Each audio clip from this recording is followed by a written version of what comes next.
તમારા વારા એવા જ આવશે, લોકોની નિંદા કરવાની, કાપતી કરવાની, આ શું ખોટું, લોકોની આગાપાસી કરવાની.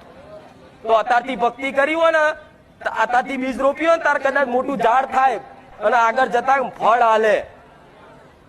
પણ અત્યારથી તમે એમ કહો, અત્યારે તો જવાની ના, મારી જવાની છે કે જવાની મજા કરી લો, પાછળ કરીશું એટલે ના થાય, પાછળ પસ્તાઈશ. આ યાદ રાખજે મારા શબ્દો, પાછળ પસ્તાશો કે હા અમે જમારીને કદાચ થોડું ઘણી કદાચ કોઈ માતાની વાત કરતી હતી અને વાલથી કદાચ હાથ ફેરીને કોઈ માતા સમજ આવતી હતી, એ ટાઈમે કદાચ જો થોડી સમજ લઈ લીધી હોત ને તો આ દુઃખના દાડા અમારા આવા જોવા ના પડત.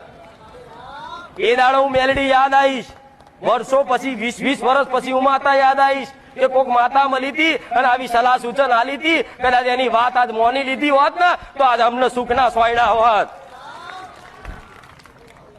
અને જેમ જેમ દાડો જાય છે ને